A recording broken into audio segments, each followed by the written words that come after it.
Bom dia, boa tarde, queridos irmãos. Aqui é Jorge Campos. Foi a palavra de Deus montada, isto é, canonizada à parte de Deus? Isto é, foi canonizada pela Igreja Católica Romana? Ou foi inspirada por Deus? E, digamos assim, respirada, inspirada por Ele? Vejam comigo, se faz favor, em 2 Timóteo, capítulo 3, versículo 16 a 17. 2 Timóteo, capítulo 3, versículo 16 e 17. Diz assim. 2 Timóteo, capítulo 3, versículo 16 e 17. Diz assim: toda a Escritura, não é só uma parte ou um bocadinho da Escritura, toda a Escritura é inspirada por Deus, é respirada, é inspirada por Deus e é útil para o ensino, para a repreensão, para a correção, para a educação na justiça, a fim de que o homem de Deus seja perfeito e perfeitamente habilitado para toda boa obra. Por isso, queridos irmãos, realmente cremos que a palavra de Deus é inspirada por Deus? Quem é que Deus usou para montar ou pôr em conjunto os vários livros da Bíblia? Isto é, para canonizar a Bíblia. Devemos de acreditar nos historiadores do mundo e no que eles pensam? Ou devemos de buscar as Escrituras para elas nos dizerem quem é que tinha a responsabilidade dada por Deus para canonizar a Bíblia? Ou, noutras palavras, a Bíblia contém toda a revelação inspirada por Deus para o homem?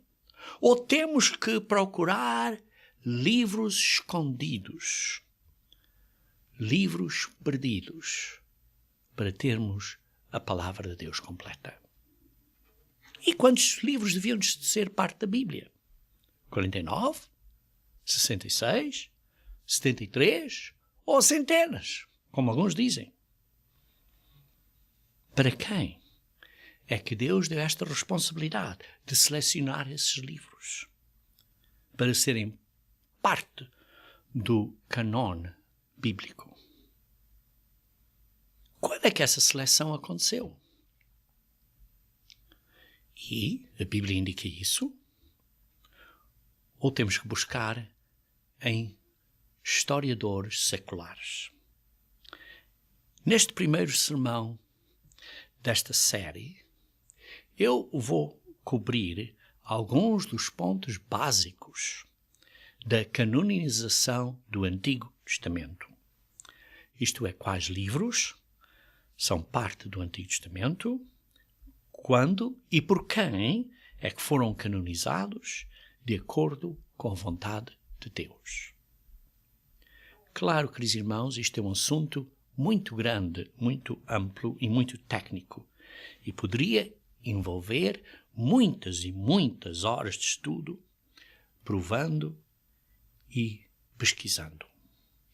Mas eu desejo de manter isto de uma maneira simples, para aqueles que confiam em Deus e para aqueles que estão dispostos a seguir as simples instruções e ensinos bíblicos. Nós veremos, então, neste sermão, que Deus usou o seu povo para fazer a canonização, os seus servos.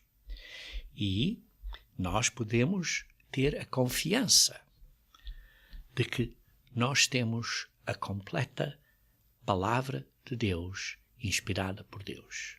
E como disse neste primeiro sermão, vou concentrar simplesmente no Antigo Testamento. Vejam, uma vez mais, no versículo 17, onde acabamos de ler, de 2 Timóteo 3, diz assim: toda a Escritura é inspirada por Deus, a fim, como diz no versículo 17, que o homem de Deus seja perfeito e perfeitamente habilitado para toda a obra. Deus preservou a palavra dele completa para nós podermos ser bem equipados, bem habilitados para toda a obra. Vejam, por exemplo, um capítulo antes, ainda em Timóteo, 2 Timóteo, mas vejam no capítulo 2, versículo 14 e 15. Diz assim: recomenda estas coisas, dá testemunho solene a todos perante Deus, para que evitem contendas de palavras que para nada aproveitam, exceto para a subversão dos ouvintes. Procura apresentar-te a Deus aprovado, como obreiro, que não tem de que se envergonhar, que maneja bem a palavra da verdade. E a palavra da verdade, a sua palavra é a verdade. Evita igualmente os falatórios inúteis e profanos. Inúteis e profanos. Pelos quais, pois os que deles usam passarão a impiedade ainda maior. Depois vejam um bocadinho mais adiante, no versículo 23. E repele as questões insensatas e absurdas. Absurdas. Há ideias que pessoas hoje em dia têm que são absolutamente absurdas. E por isso repele essas questões insensatas e absurdas, pois sabes que só engendram contendas. Ora, é necessário que o servo do Senhor não viva a contender, e sim deve ser brando para com todos. Isto é, gentil, brando, apto para instruir, paciente, disciplinando com mansidão os que se opõem, na expectativa de que Deus lhes conceda não só o arrependimento, para conhecerem plenamente a verdade, mas também o retorno à sensatez, livrando-se eles dos laços do diabo, tendo sido feitos cativos por ele, pelo diabo, para cumprirem a vontade do diabo. Por isso, precisamos de ver e entender que não devemos estar envolvidos nestas questões insensatas, mas que Deus nos torne como diz aqui, à sensatez. Porque Satanás enganou o mundo inteiro. E que grande decepção tem ele quando as pessoas começam a quebrar, a ter falta de confiança na própria palavra de Deus. Queridos irmãos, a Bíblia merece confiança. A Bíblia merece confiança. Neste dia de estudo bíblico abordamos muitas razões porque que a Bíblia merece confiança. Mas hoje estamos a falar de que a Bíblia está completa. Quando as pessoas começam a destruir a verdade, porque a sua palavra é a verdade, João 17:17. Quando começam a destruir a verdade, estão a destruir a sua fé. Vejam comigo, se faz favor, em Lucas 24. Lucas 24, começando no versículo 45. Lucas 24. Lucas 24, versículo 44 e 45. Lucas 24, 44 e 45.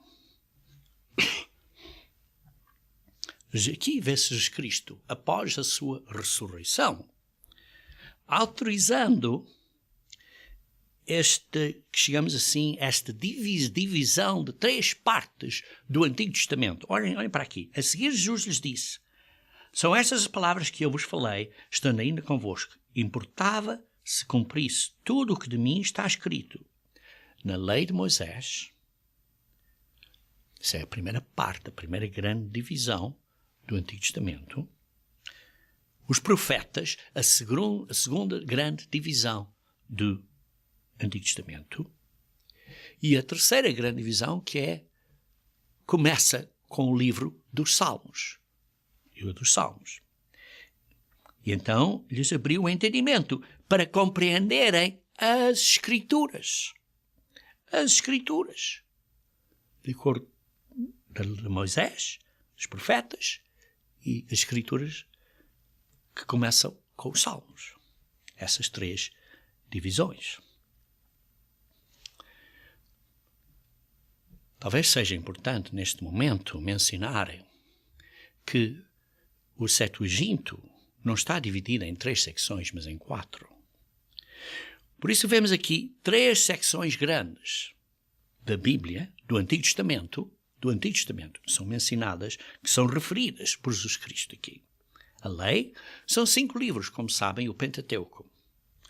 Depois os profetas, que são 6 livros, de acordo como é na Bíblia hebraica, 6 livros. Temos os anteriores, são 2 livros, que é o Josué e os Juízes, e os Reinos, que é os 2 livros de Samuel e os 2 livros de Reis.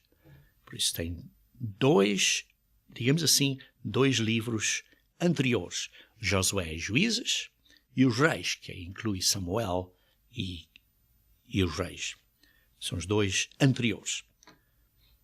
Depois, há os posteriores.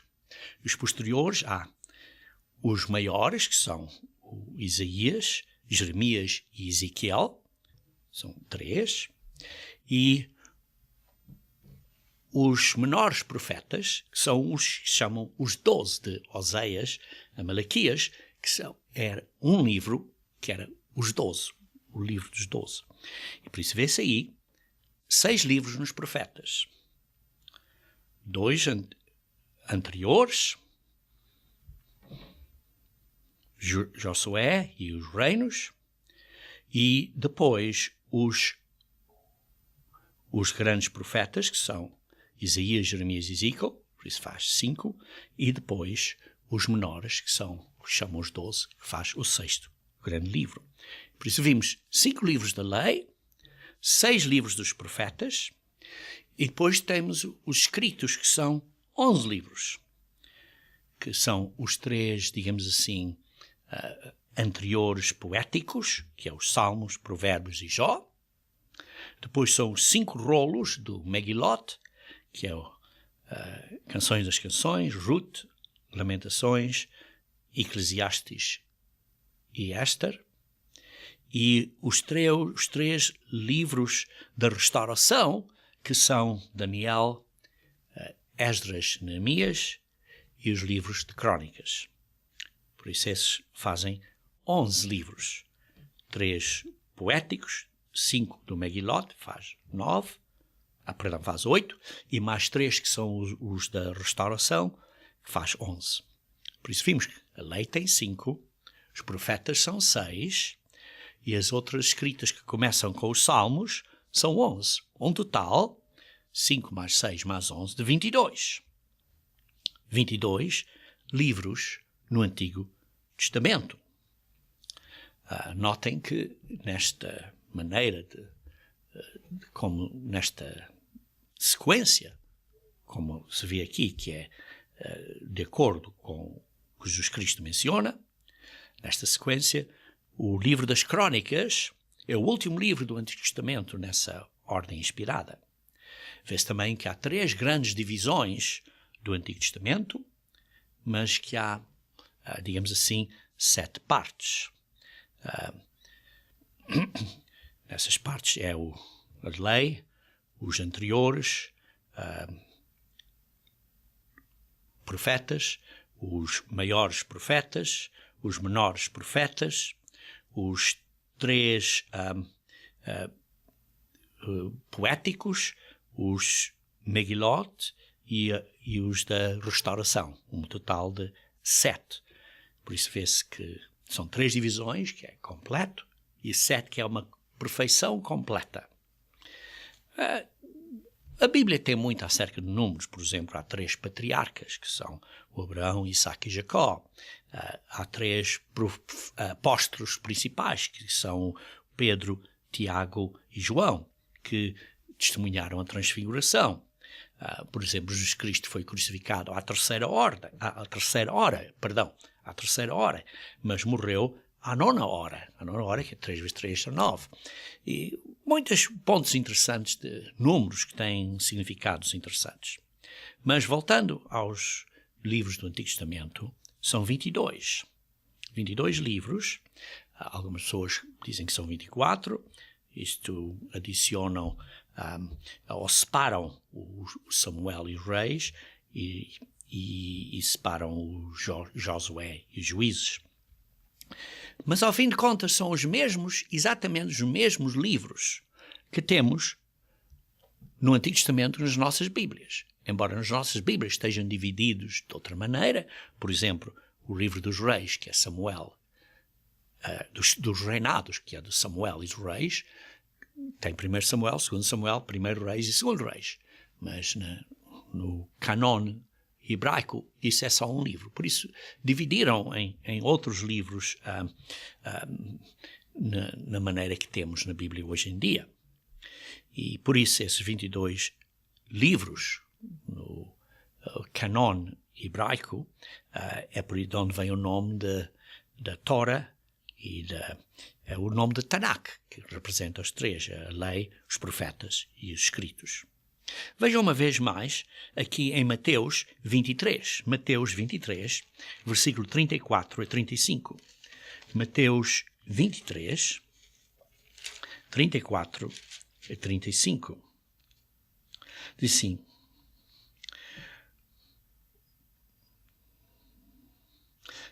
Diz assim: por isso, eis que vos envio profetas, sábios e escribas. A uns matareis e crucificareis, a outros açoitareis nas vossas sinagogas, e perseguireis de cidade em cidade, para que sobre vós recaia todo o sangue justo derramado sobre a terra, desde o sangue do justo Abel, até ao sangue de Zacarias, filho de Baraquias, a quem mataste entre o santuário e o altar. E por isso vê-se que o sangue do justo Abel, que é do primeiro livro desta ordem de pôr os livros do canon hebraico, Abel é o primeiro livro. E o último livro, que é Crônicas, e aí vê-se Zacarias, que foi matado entre o santuário e o altar. Algumas pessoas dizem, mas é um Zacarias diferente, porque é filho de outra pessoa, mas muitas vezes se vê que pessoas são chamadas de dois nomes diferentes. Por exemplo, vê-se, por exemplo, o Simão, que é Pedro, vê-se Mateus, que é Levi, e por isso há várias vezes que entre os judeus pessoas têm mais do que um nome. Continuando então a ler no outro ponto aqui em Mateus 26, porque vimos em Mateus 23 que Jesus Cristo suportou concordou ou reconheceu esta ordem dos livros, que é a ordem inspirada de Gênesis a Crônicas. Mas vejam aqui também em Mateus 26, versículo 54. Mateus 26, versículo 54. Como, pois, se cumpriram as Escrituras, segundo as quais assim deve suceder. E vejam 56. Tudo isto, porém, aconteceu para que se cumprissem as Escrituras dos profetas. Então os discípulos todos, deixando-os, fugiram. Vê-se aqui que Cristo sabia que os judeus tinham as escrituras corretas. Não faltavam escrituras. Tudo isto aconteceu para que se cumprissem as escrituras. Tudo aconteceu de acordo com as escrituras. Escrituras que eles tinham. Eles tinham as escrituras corretas. Não tinham livros que estavam a faltar.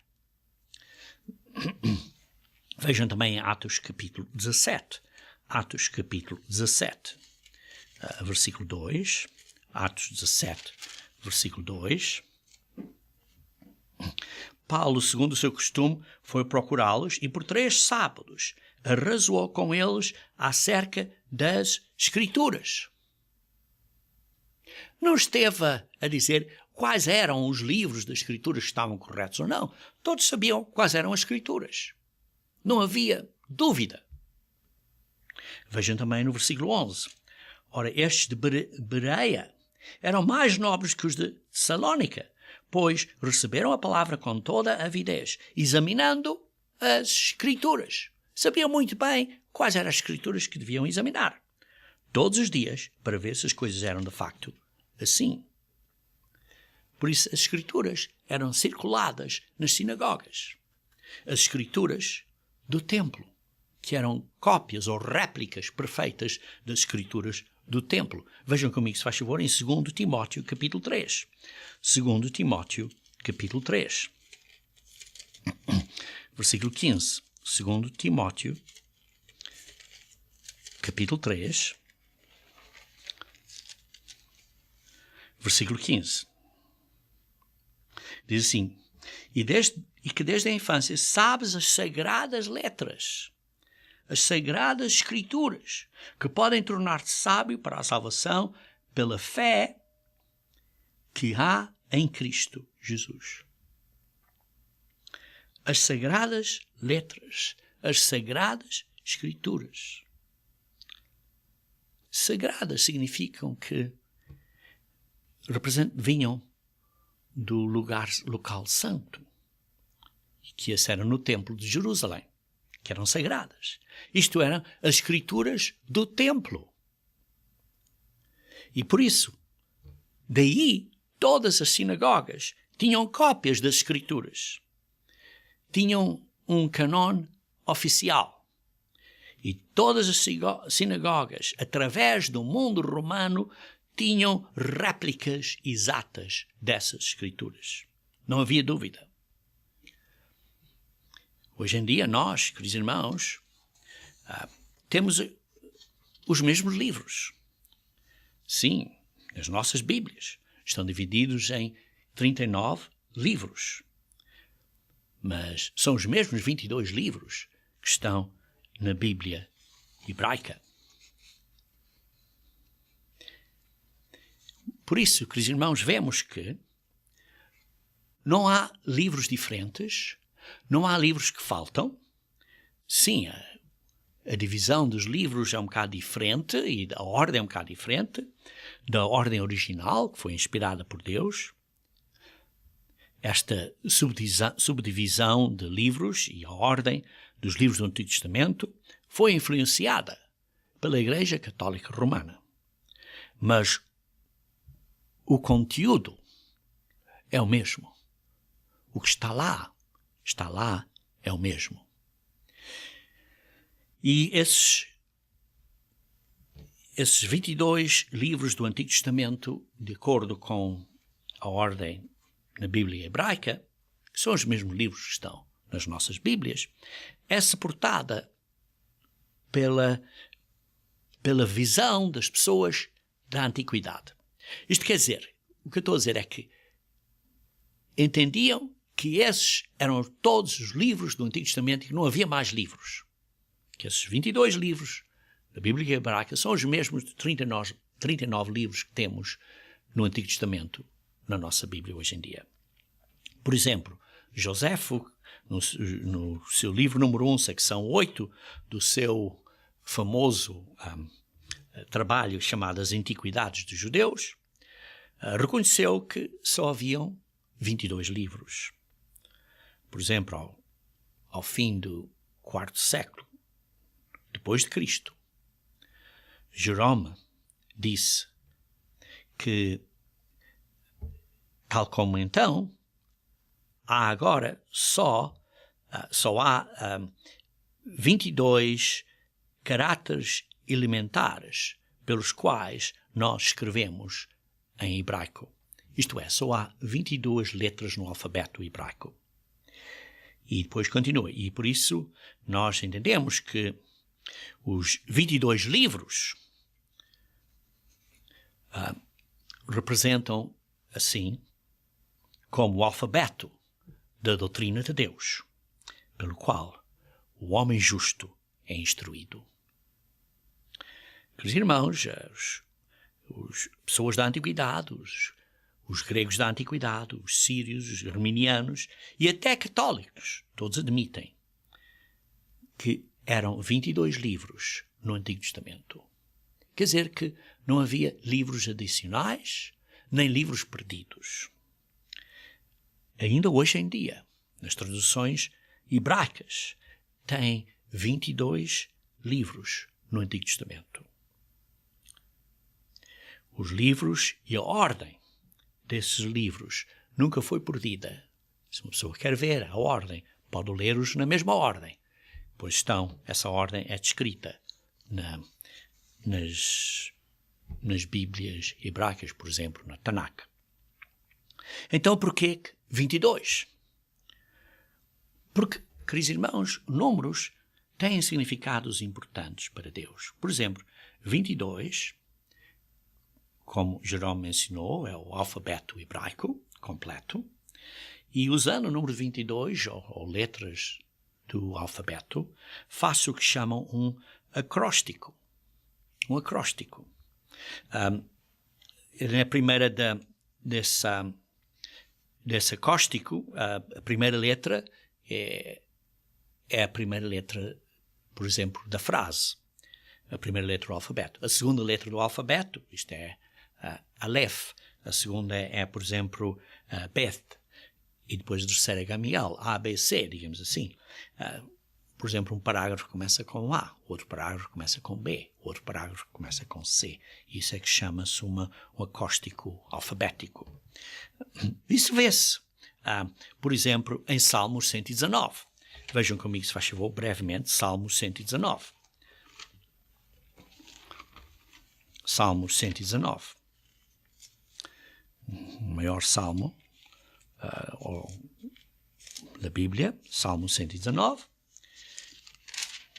E vejam começando aqui no versículo 1, na sua Bíblia, talvez tenha, algumas Bíblias têm, outras não têm, mas ao início, no Salmo 119, tem, antes do versículo 1, tem a letra que diz Aleph, que quer dizer, estes primeiros 8 versículos, do 1 ao 8, todos eles começam em hebraico com a letra A. Depois do versículo 9 a 16, em hebraico, todos estes versículos em hebraico, de 9 a 16, começam com a letra B, Beth. E, por exemplo, do versículo 17 a 24, todas as letras, todos os versículos aqui começam com a letra C, ou Gimel. E assim continua até ao último versículo do Salmo 119, que é o versículo 176. Correto, 176. Ora, 176 é 22 vezes 8. Porque cada 8 versículos começam com uma letra do alfabeto, A. Depois os outros 8 começam com B.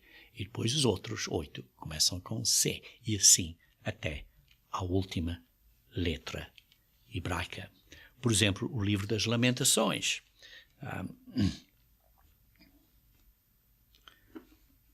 Vamos cá ver o livro das...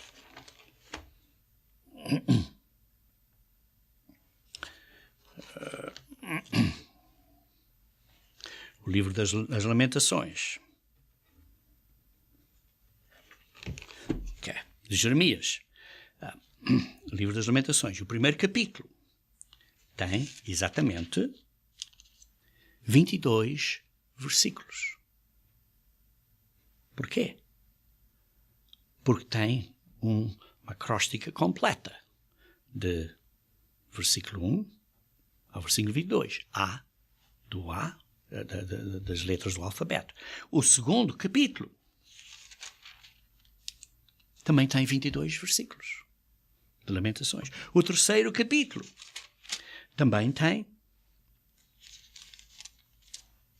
22.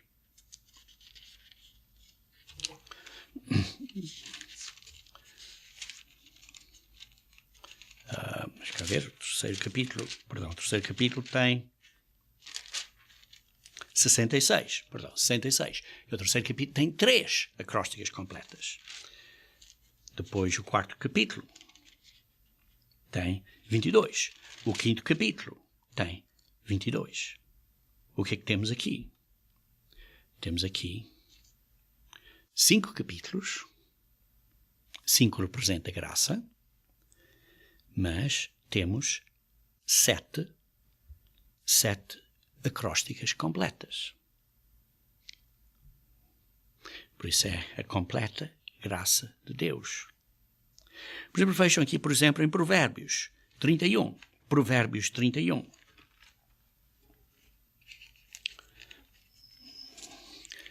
Provérbios 31, do versículo 10 a 31. Provérbios 31, do versículo 10 a 31. Do versículo 10 a 31 são exatamente 22 versículos. Este é o louvor da mulher virtuosa, que também é uma acróstica, aqui completa. Por exemplo, os Salmos 9 e 10 são uma acróstica toda misturada, que representa as condições caóticas da terra durante essa secção que está descrita nos Salmos 9 e 10. Mas, por exemplo, Salmos 111 e 112 são acrósticas completas, que demonstram a vontade de Deus para completamente e permanentemente redimir o seu povo. Por exemplo, de Adão a Israel, são 22 gerações. Por exemplo, no primeiro capítulo de Gênesis, há 22 coisas ou seres mencionadas, começando com o dia e a noite e acabando com o homem, macho e fêmea. Queridos irmãos, 22 livros no Antigo Testamento, mais 27 livros no Novo Testamento. Ora, 27 é 3, vezes 3 é 9, e vezes 3 é 27. No Novo Testamento, faz um total de 49. 22 mais 27 faz um total de 49. 49, que é 7 vezes 7. Uma completa absoluta da Bíblia. E, queridos irmãos, estes são simplesmente alguns pontos interessantes que simplesmente estão a arranhar a superfície do assunto, para mostrar simplesmente a vocês que o Antigo Testamento está completo. Não faltam livros, está completo. Mas agora é bom mencionar um bocadinho acerca da versão Septuaginta. De acordo com a Enciclopédia Britânica, a Septuaginta é dividida em 4 secções: a lei, a história, a poesia e os profetas, que é basicamente a maneira que está dividido o Novo Testamento nas nossas Bíblias hoje em dia. E por isso vê-se esta influência da Igreja Católica, que influenciou a maneira como os nossos livros estão no Antigo Testamento estão distribuídos, mas não influenciou. Deus proibiu, não permitiu influenciar o conteúdo. Embora tentaram, porque nas Bíblias católicas tem os livros adicionais que chamam apócrifos, que quer dizer escondidos, coisas escondidas, ou que a Igreja Católica chama deuteronocanicais, ou segundo canon. Por isso vemos, queridos irmãos, que Deus não permitiu isso ser dado a nós. Deus nos protegeu disso. Por exemplo, outra pessoa de interesse mencionar aqui acerca da versão Septuaginta é uma pessoa chamada Origen Adamantius, que era um estudioso, um escolar helenístico, de ideias gregas, noutras palavras, helenístico, e ascético. Ascético, isto era uma forma de gnosticismo. E eu dei uns sermões acerca do gnosticismo, que talvez vocês queiram rever. E esse ensino ascético, ele então, usando esse ensino Origen, ao início do 3º século, pois ele trabalhava no Egito, na cidade de Alexandria, e entendem que ele não era o que nós chamamos hoje em dia um verdadeiro cristão, mas de acordo com uma investigação feita por um estudioso chamado F.B. Bruce no livro The Canon of Scripture, isto é, o canon da Escritura, na página 73, ele menciona que Origen compilou o que eles chamavam o hexapla, quer dizer, as 6 partes ou colunas. E isto era uma edição do Antigo Testamento que tinha lado a lado em 6 colunas, 6 colunas verticais, o texto hebraico, o texto transcrito em palavras gregas, e depois tinha 4 versões gregas. A versão grega de Aquila, a versão grega de Simancos, o Septuaginto e a versão grega de Theodotion. Depois, Origen reparou que havia várias versões do Septuagintos. E ele atribuiu isso a que era a falta de cuidado de alguns desses escribas, ou que tinham feito correções assim à pressa sem serem com cuidado. E por isso então, Origen é responsável para corrigir essas variantes do Septuaginto para a versão do Septuaginto que temos hoje em dia. É alegado que ele usou o Novo Testamento e corrigiu 88 citações no Septuaginto. E por isso é que essas citações do Septuaginto estão exatamente como está no Novo Testamento. O Septuaginto também incluía estes livros apócrifos, que estes livros apócrifos foram livros que foram primeiro basicamente escritos no período entre os 2 testamentos, isto é, entre o Antigo Testamento e o Novo Testamento. Estes livros apócrifos ensinam algumas coisas que são verdade e corretas. Sim, mas também ensinam muitas coisas que não são verdade e não são historicamente corretas. Por exemplo, exemplos que os livros dos apócrifos dizem é para orar pelos mortos, ou pedir aos santos no céu para as orações deles, ou a adoração de anjos, ou dar almas, isto é, penitência, como uma maneira de redimir os nossos pecados. Por isso vemos que essas coisas não estão corretas e vemos também que esses livros dos apócrifos não eram parte dos 22 livros das Escrituras Sagradas. Isto é, das Escrituras do Templo, como mencionamos estudando 2 Timóteo capítulo 3, versículo 15, há pouco atrás. E essas Escrituras do Templo, como mencionamos, foram replicadas, copiadas perfeitamente pelas sinagogas todas à volta do mundo. Por isso, irmãos, agora que provamos quais são os livros que deviam estar no Antigo Testamento e por isso que provamos que temos o jogo completo, digamos assim, de todos os livros, isto é, de todo o conteúdo que devia estar no Antigo Testamento, vamos então analisar brevemente como é que estes livros foram canonizados, isto é, como foram compostos. Durante o período do Antigo Testamento houve 5 canonizações, como vamos ver. E por isso vejamos aqui em Romanos capítulo 3, versículo 1 a 4. Romanos capítulo 3, versículo 1 a 4. Romanos capítulo 3, versículo 1 a 4.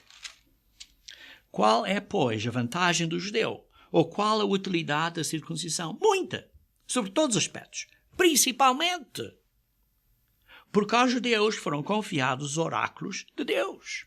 Isto é, claramente, o Antigo Testamento, porque nessa altura estavam a referir-se às escrituras que existiam do Antigo Testamento, os oráculos de Deus, e esses oráculos de Deus diziam que devemos guardar o sábado, e por isso os judeus tinham que saber qual é o sábado. Qual é o dia que era o sábado. Também dizia que para guardar os dias santos. E por isso tinham que saber como declarar ou proclamar os dias santos de Deus. E por isso, como diz assim, porque aos judeus foram confiados os oráculos de Deus. Os oráculos foram confiados a eles e também para nos declarar quando são esses dias santos, para nós podermos observar quando é que é o sábado. Como é que sabemos quando é o sábado? Porque os judeus os têm guardado estes dias todos, estes anos todos. Como é que sabemos quais são os dias santos de Deus? Porque os judeus têm guardado por nós. No calendário hebraico. E daí, versículo 3, se alguns não creram, a incredulidade deles vai desfazer a fidelidade a Deus. Sim, se houve alguns judeus que não fizeram as coisas corretas, que falharam, que fizeram... Vamos desfazer a fidelidade a Deus. Deus é fiel e Deus nos dá a Bíblia, que está completa, para o nosso crescimento, para estarmos completamente bem habilitados, como lemos há pouco. De maneira nenhuma, seja Deus verdadeiro e mentiroso todo o homem, segundo está escrito, para que sejas eficaz nas tuas palavras e venhas a vencer quando fores julgado. Queridos irmãos, os judeus, os sacerdotes, os profetas, os reis escolhidos por Deus, foram dada a responsabilidade dos oráculos e foram dada a responsabilidade de proclamar a nós quando são os dias santos, sejam eles semanais ou anuais. Vejam, por exemplo, aqui em Êxodos capítulo 17. Êxodos capítulo 17. Em Êxodos capítulo 17.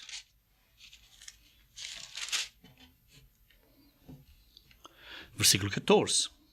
Então diz o Senhor a Moisés, escreve isto para memória num livro e repete-o a Josué, porque eu hei de riscar totalmente a memória de Amaleque de debaixo do céu. Moisés foi instruído a escrever as leis, a Tora.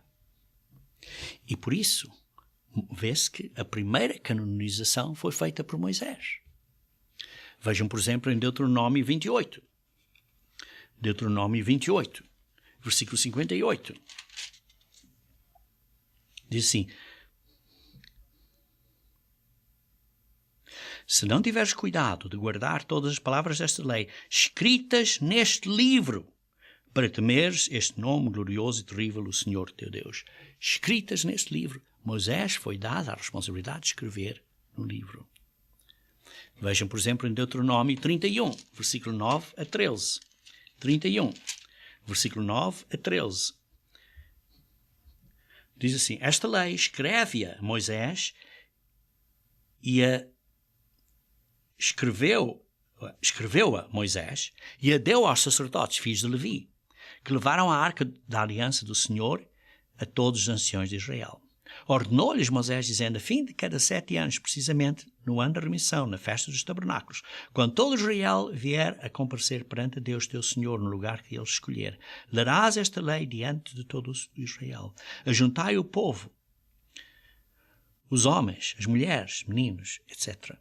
Vemos aqui que foi escrito a lei para que as pessoas possam aprender e temer o Senhor.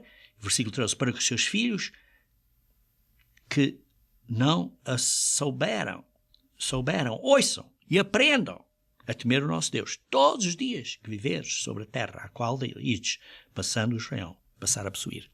Teve que ser escrito para ser propagado e ser ensinado. Durante esse período de Moisés, como sabemos, não havia grande oposição, por exemplo, dos samaritanos, mas vemos que as canonizações que se seguiram do Antigo Testamento são mencionadas no livro das Crônicas, que foi o último livro compilado por Ezra, e tomaram o lugar em Jerusalém. essas canonizações do Antigo Testamento. Cada canonização do Antigo Testamento acontece durante um período quando o serviço nos templos estava a ser revitalizado.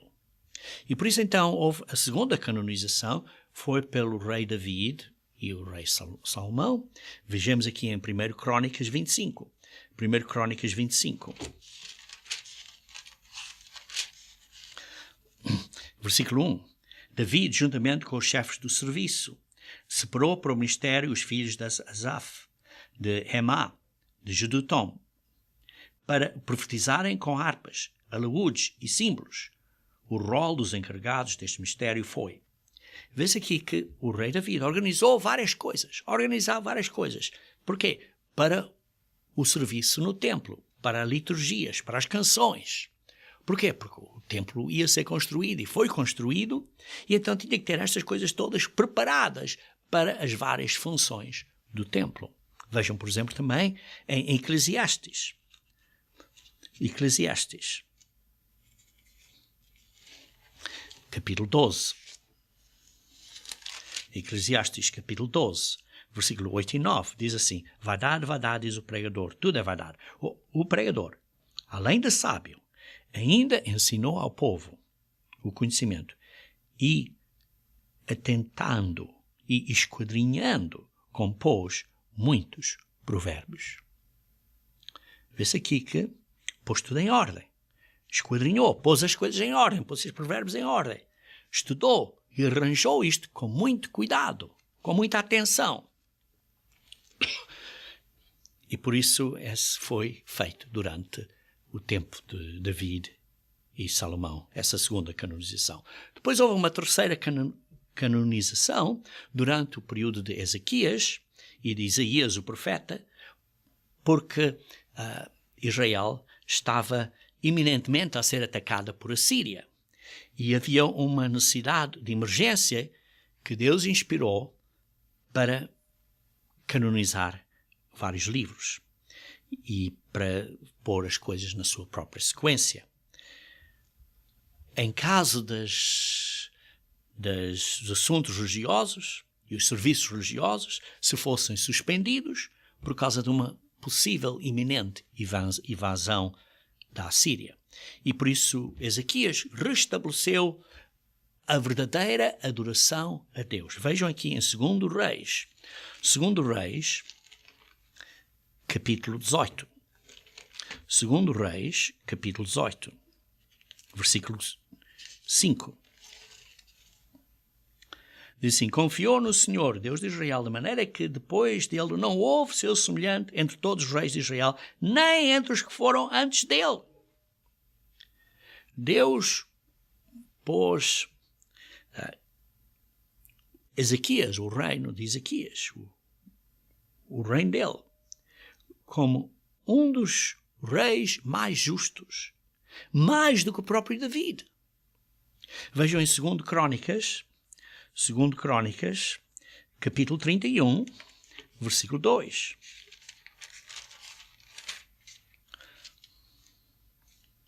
Estabeleceu Ezequias os turnos dos sacerdotes e dos levitas, turno após turno, segundo o seu mister, os sacerdotes e levitas para o holocausto e para as ofertas pacíficas, para ministrarem e cantarem portas adentro nos arraiais do Senhor. E vejam também no versículo 20 e 21, do mesmo capítulo 31. Assim fez Ezequias em todo o Judá. Fez o que era bom, reto e verdadeiro perante o Senhor seu Deus. Em toda a obra que começou no serviço da casa de Deus, na lei e nos mandamentos, para buscar a seu Deus. De todo o coração o fez e prosperou. Vê-se que ele estudou a lei cuidadosamente. E por isso teve esta responsabilidade, tinha a capacidade de canonizar o Antigo Testamento. Vê-se, por exemplo, nos Salmos 120 a 134, onde estão os salmos de peregrinação, quando viajando durante esses dias para a festa dos tabernáculos, esses 15 salmos de peregrinação, nesses 15 dias a caminho da festa dos tabernáculos, Ezequias adicionou 10 salmos e adicionou 5 salmos do rei David. Também vê-se, por exemplo, em Provérbios 25. Provérbios 25, vejam comigo, Provérbios 25, versículo 1. Provérbios 25, versículo 1. Diz: são também estes provérbios de Salomão, os quais transcreveram os homens de Ezequias, rei de Judá. Os homens de Ezequias adicionaram provérbios do capítulo 25 até ao capítulo 31. Ele depois assinou todos os livros do Antigo Testamento com a marca, ao fim dos livros, com a marca HZK, que ele fez isso a todos os livros, exceto aos livros do Megiló. E então, assim, significava que esses livros estavam confirmados ou autenticados. É como você assina, por exemplo, ao fim de um contrato, assina, está autenticado, é autêntico. Foi autenticado como escritura sagrada. Depois houve a 4ª canonização pelo rei Josias e o profeta Jeremias. Vejam em 2 Crônicas, capítulo 34. 2 Crônicas, capítulo 34. Crônicas, capítulo 34.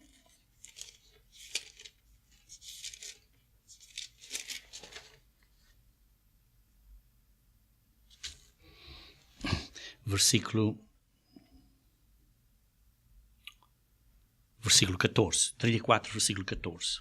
Sim, quando se tirava o dinheiro que se havia trazido à casa do Senhor, Hilquias, o sacerdote, achou o livro da lei do Senhor, dada por intermédio de Moisés. E então ele levou esse livro ao rei de Josias, e vê-se aqui então que no versículo 27 e versículo 28, vejam aqui. Versículo 27 e 28. Porquanto o teu coração se enterneceu e te humilhaste perante Deus, quando ouviste as suas ameaças contra este lugar e contra os seus moradores, e te humilhaste perante mim, e rasgaste as tuas vestes e choraste perante mim, também eu te ouvi, diz o Senhor. Pelo que eu te reunirei a teus pais, e tu serás recolhido em paz à tua sepultura, e os teus olhos não verão todo o mal que hei de trazer sobre este lugar e sobre os seus moradores. Então levaram eles ao rei esta resposta. Vê-se aqui que haveria paz na nação enquanto Josias viveria. E por isso Jeremias sabia que tinha que completar esta canonização, esta 4ª canonização, antes de Josias morrer, porque foi um período em que a nação de Judá, foi, digamos assim, ameaçada a ser atacada pela Babilónia. E por isso tinham que pôr estas coisas todas em ordem antes de serem atacados para a Babilónia. E vejam, por exemplo, em 2 Crônicas 35, versículo 25. Assim, Jeremias compôs uma lamentação sobre Josias, isto é, acerca de Josias, e todos os cantores e cantoras nas suas lamentações têm referido a Josias até ao dia 2, porque as deram por prática em Israel e estão escritas no livro das lamentações. Vê-se que então ele, isto é, o profeta aqui, Jeremias, fez esta canonização e incluiu, por exemplo, o livro das lamentações, está claro, o livro de Jeremias e outros profetas menores que foram incluídos.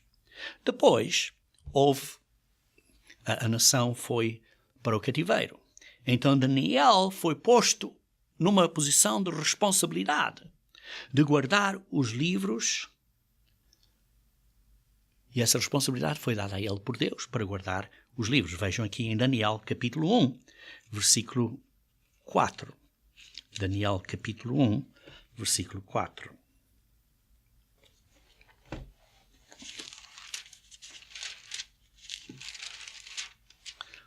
Jovens, sem nenhum defeito, de boa aparência, instruídos em toda a sabedoria, doutos em ciência, versados no conhecimento, e que fossem competentes para assistirem no palácio do rei e lhes ensinasse a cultura e a língua dos caldeus. Aqui está uma implicação que Daniel, com os seus amigos, os seus companheiros, tinham responsabilidades no palácio do rei, particularmente na biblioteca. E por isso ele tinha esta possibilidade de trazer a lei para a biblioteca, para ser guardada na Babilónia. Vê-se também, por exemplo, em Daniel capítulo 9. Por essa razão, Daniel tinha acesso à lei e ao livro de Jeremias. Vejam aqui Daniel capítulo 9, versículo 2. No primeiro ano do seu reinado, eu, Daniel, entendi pelos livros que o número de anos que se falara ao Senhor, ao profeta Jeremias, que haviam de durar as resoluções de Jerusalém, era de 70 anos. Entendeu esta profecia de Jeremias? Porque ele tinha acesso aos livros, ao livro de Jeremias e ao livro da lei. Veja, por exemplo, no versículo 11. Daniel 9, versículo 11. Diz assim todo Israel transgrediu a tua lei, desviando-se para não obedecer à tua voz. Por isso, a maldição e as imprecações que estão escritas na lei de Moisés, servo de Deus, se derramaram sobre nós, porque temos pecado contra ti. Ele tinha a capacidade de estudar a lei aí mesmo e de entender. Porquê? Porque Deus tinha dado a ele a responsabilidade de guardar esses livros durante o cativeiro na Babilónia. Por isso ele preservou a palavra de Deus durante esse cativeiro. Depois temos a quinta e final canonização do Antigo Testamento por Ezra.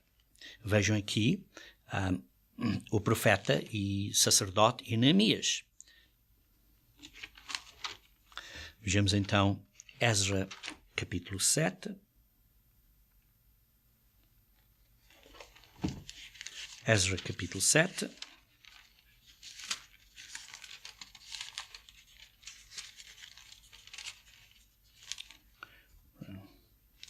Ezra capítulo 7.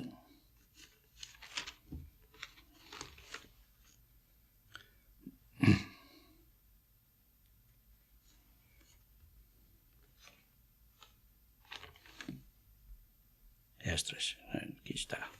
Está a chegar aí.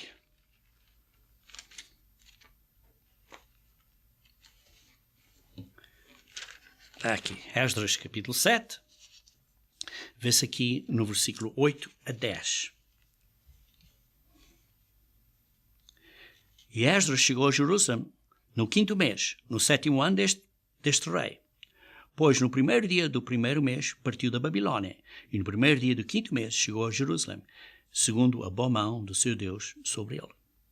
Porque Esdras tinha posto o coração para buscar a lei do Senhor, e para cumprir, e para ensinar em Israel os seus estatutos e os seus juízos. Por isso ele levou esta informação. Era um profeta e um sacerdote. E ele levou isto depois dos 70 anos do cativeiro na Babilónia, depois do templo ser reconstruído, e então levou isso no meio do 5º século antes de Cristo. Nesse período, quando ele foi para lá, havia então os samaritanos nessa área, no norte de Jerusalém, que tinham sido pessoas que tinham sido, digamos assim, postas nessa área pelos assírios. E esses samaritanos diziam que eles tinham os escritos inspirados. E eles então começaram a escrever os seus próprios livros adicionais. E começaram a dizer que eram inspirados por Deus. Estes são estes livros que apareceram entre o período dos testamentos, digamos assim. Esdras, então, foi Esdras que teve a responsabilidade, foi inspirado por Deus para canonizar a canonização final do Antigo Testamento. Dividiu o Antigo Testamento em 3 divisões, como mencionámos anteriormente, a lei, os profetas e os salmos, as secções que se seguiram de salmos, não é? Iniciada pelo livro dos Salmos. Ele adicionou também os livros de restauração aos escritos, tais como o livro de Daniel, o livro de Esdras e Neemias e Crônicas. E então ele também iniciou a leitura anual dos 5 rolos, que chamam o Megilot, e também a leitura trianual da lei e dos profetas. E todos, de 3 em 3 anos, a lei e os profetas eram lidos nas sinagogas. Isso vê-se, por exemplo, em Atos, capítulo 13. Atos, capítulo 13. Atos, capítulo 13. Versículo 14 a 15.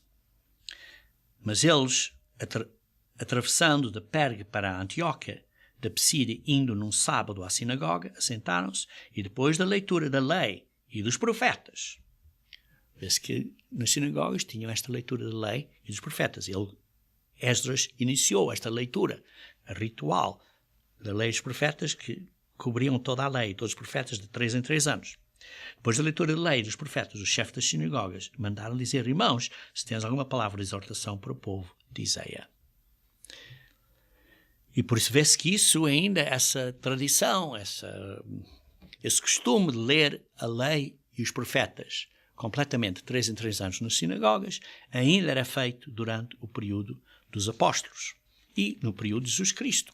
Vejam, por exemplo, em Mateus 5, Mateus 5, versículo 18, há outras secções que também mencionam isso, por exemplo, em Lucas 4, versículos 16 a 17, mas vejamos então aqui, para concluir, Mateus 5, versículo 18. Mateus 5, versículo 18. Mateus 5, versículo 18.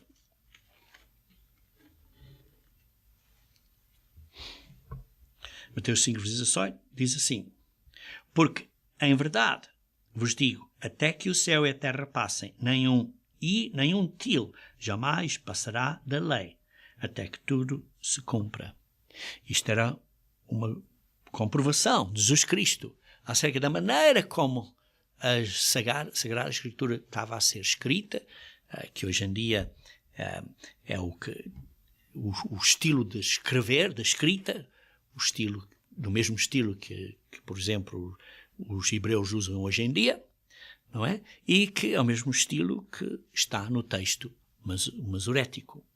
E por isso vê-se aqui que Jesus Cristo confirmou que as palavras tinham sido fielmente preservadas. Porque diz aqui: porque em verdade vos digo que o céu e a terra passem, nem um til jamais passará da lei, até que tudo se cumpra.